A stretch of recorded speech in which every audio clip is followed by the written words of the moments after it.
Mars in synastry shows how one's type of forward motion will be received and how it affects the other person, how it bounces off the other person, the type of effect it has on the other person. Mars aspects in composite charts show how the combined aggression and forward energies function and the will to live. Mars can also be an agent of fixation. Mars is also an archetype that is prone to objectification. And Mars is an unruly archetype. When this planet is aspected by an outer planet, Mars is triggered to express unconscious desires. When Mars is aspected to an inner planet, he is triggered to express overt desires. We always need to look at the natal personalities when we're evaluating Mars contacts to see how aggressive or Martian or Plutonic someone is, how strong their desire nature is, and this will show the tendencies that are going to be brought out by Mars or Pluto contacts, but we're just talking about Mars today. Mars wants to interact when aspected in synastry. Mars is a force within ourselves that is relentless in its pursuit to win, its pursuit for supremacy. Mars affixes himself at best and demands at worst. And Mars in hard aspect in synastry often brings out one's demanding side. Mars-Jupiter aspects bubble and fizz. Mars is an active archetype and Jupiter increases anything he touches. Mars is already active, daring, and sometimes aggressive nature is enhanced and enlarged by Jupiter. We feel excited by each other, inspired to reach for more, to experience more, to taste more. So the adventure factor goes way up when these two are in aspect. Jupiter encourages Mars to act naturally and without restraint. And for a quieter or more demure style of Mars, this can be a very good thing for growth and encouraging one to come out of their shell.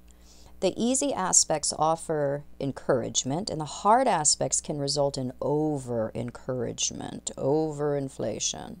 So we can overreach or overdo, and recklessness can be the result of over-encouragement. Jupiter inflates the Mars in the other person, and this can be good, and almost always is with easy aspects, including the conjunction, or it can be negative if it's overinflation that leads to over-encouragement, which is common with the hard aspects. Jupiter is an idealistic archetype. He is a force that blows things out of proportion with hard aspects, and he rounds things out with the easier aspects. Mars-Saturn aspects are known for restricting or disciplining the energy of Mars.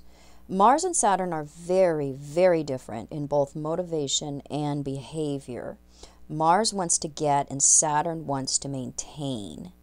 And Mars wants to go fast, Saturn wants to go slow. Mars is brash, Saturn is formal. Mars is sexual, Saturn's a cold fish. Mars is young, Saturn's old.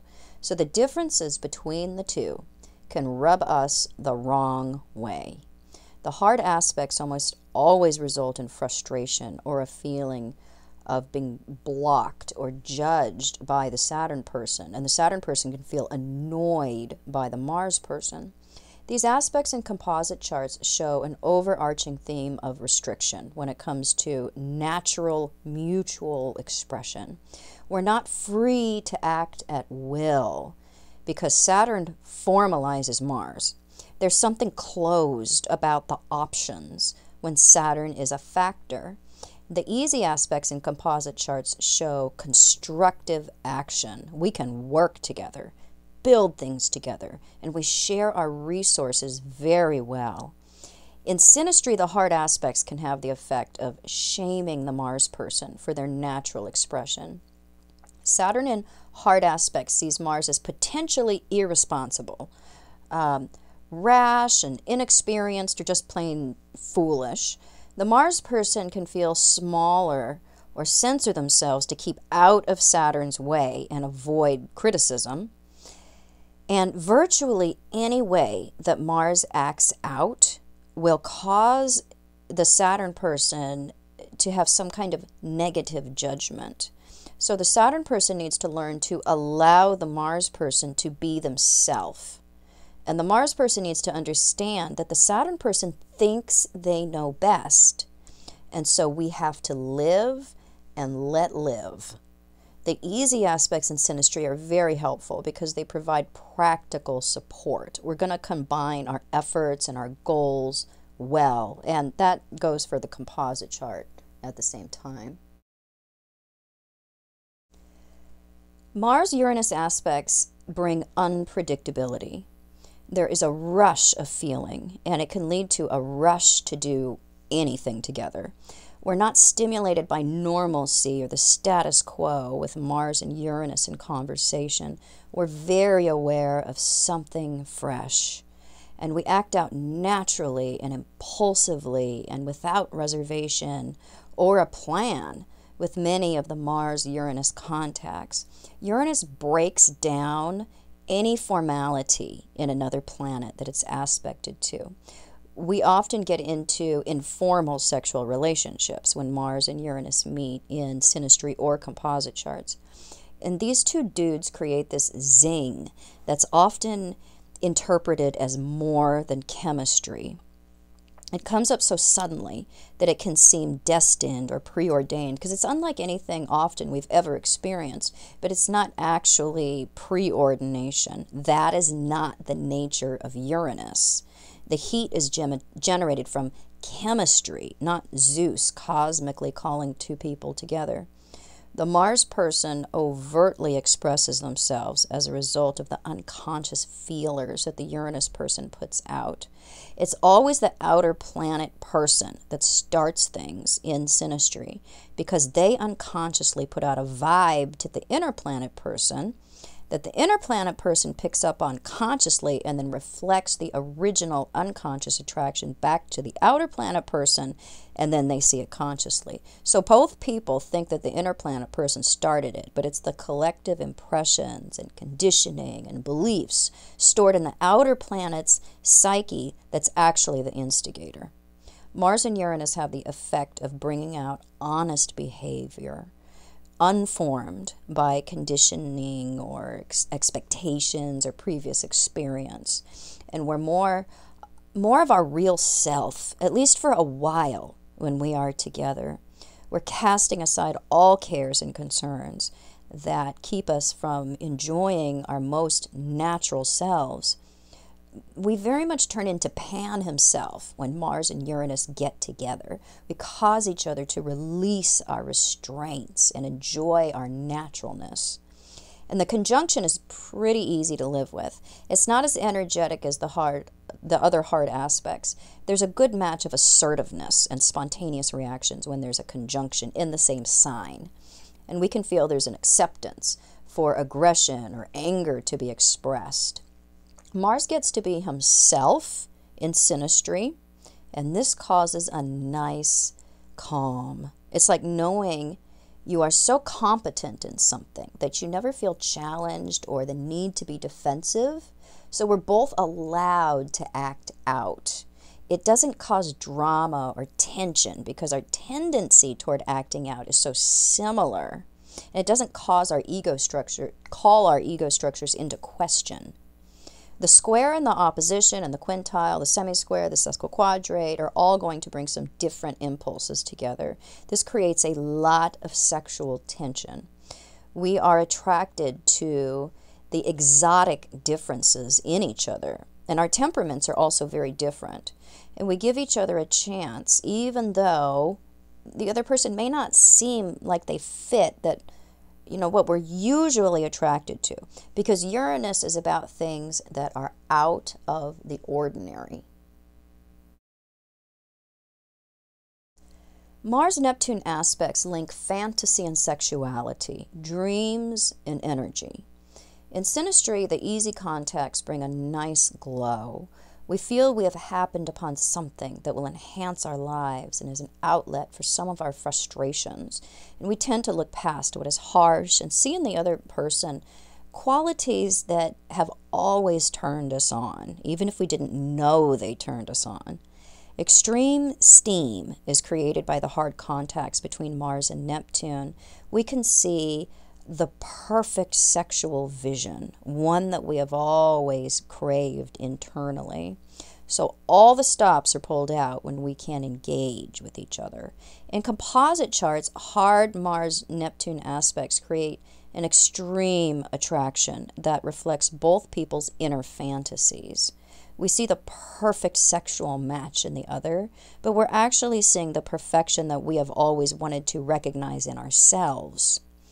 There's a lot of projection with Neptune aspects of all kinds. So you can't talk someone out of the hard Mars-Neptune aspects. They generally have to take it to its end and get it out of their system. We are so intoxicated by the prospect of the ideal sexual match that we will deny the real qualities of each other. This leads to a lot of resentment when we discover the disparity between our assumptions about each other and the reality about each other. We can feel very robbed or hoodwinked, and the initial denial about each other's real qualities leads to resentment, and resentment is the act of holding one's past against them. We feel we just cannot forgive each other unless we exact our pound of flesh. We want payback for our anger about our disappointment. How dare they do a bait and switch? I mean, we are all prepped for a total immersion into the other, and then they go and get all disappointing. So we have to look past what we thought someone was and stop holding them to that image. We have to forgive and allow each other to be as we actually are. It's not the other person's fault that we assume this or that about them, and it's not fair to beat them up for being the image they had no idea we were casting upon them. Mars is anger, Neptune is denial, and we need to confront what needs to be cleared up and move the hell on. We don't need to make the other person pay and pay until we finally feel we've gotten what we deserve for our disappointment. We want compensation that we won't get. Finding real tenderness with each other comes with softness, understanding, and forgiveness. Trust can be reestablished after the gloves come off and we go from fantasy to nightmare. If you're acknowledging who you're really with based on their actual qualities, then we can start to really appreciate who we're actually with for what they are. So both the easy and the hard contacts in synastry and in composite charts can lead to over-idealization about each other. It can lead to a lot of assumptions about how we have found the perfect energetic or sexual match. You want to look at the weight of those aspects. If we have lots of easy aspects or several easy aspects, that can be enough to add up to the Neptunian dream.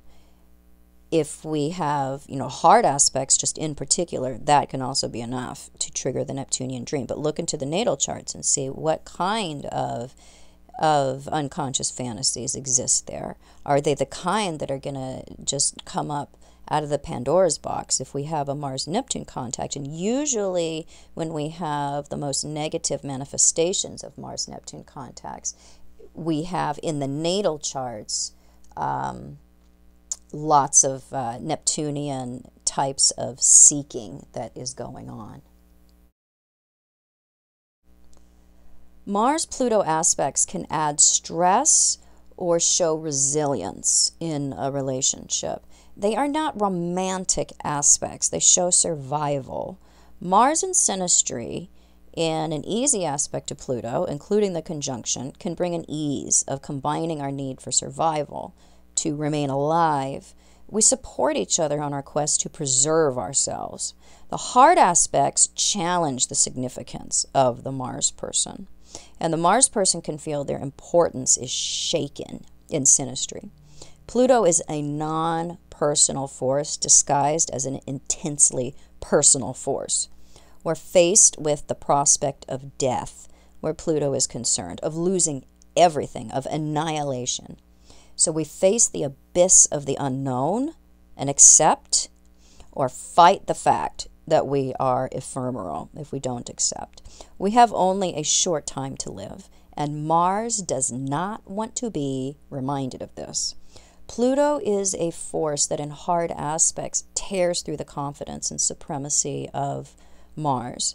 And this is essentially where the conflict lies. Mars wants to live in the moment and in spontaneity, and Pluto wants to kill him off so that Mars can recognize that he actually lives forever. This is the psychological play that's under the surface.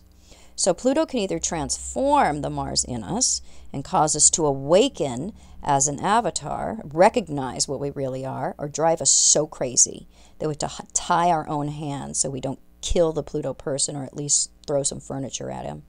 The Pluto person does not realize that they are the potential vehicle for Mars to transform out of reactive infancy and into self-contained maturity. The Pluto person just wants to make themselves feel secure, and they do this by unconsciously controlling the Mars person or forcing change when in hard aspect. In composite charts, Mars-Pluto aspects show how the force of life and death are combining to result in resilience and integrity of the bond, or disintegration and extreme rage and deep, deep resentment. Deep resentment can develop between people with hard aspects, between Mars and Pluto in both synastry and composite. We feel so challenged on the ego level, like we have had to fight for our say, fight for our right to survive in the relationship and the respect we deserved, or fight for the right to be ourselves. And oftentimes people give up with hard aspects between Mars and Pluto in either synastry and especially composite charts. And they exhaust themselves in the struggle and holding things against each other, and the resentment builds up. It can become so toxic that we end up hating each other. Resentment is nurtured anger. Once resentment creeps into a relationship, it is extremely difficult to get it out. We have to forgive the past if we're going to move forward. We want to hold the past trespasses against each other because we feel so deeply robbed of something. And generally, we won't be able to prostrate ourselves nearly enough to be forgiven because the feeling of being owed cannot be filled with apologies or changed behavior. The one who feels they've been robbed or maligned, usually it's both of us with these aspects, we have to forgive, even though the other person has not, in our mind, fully paid the price.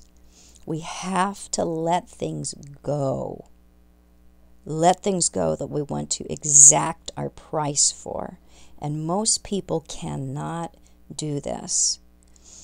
And it's very hard for people to reestablish feelings of intimacy or of love for someone who has shaken their sense of self and called their identity or ego structure into question so deeply.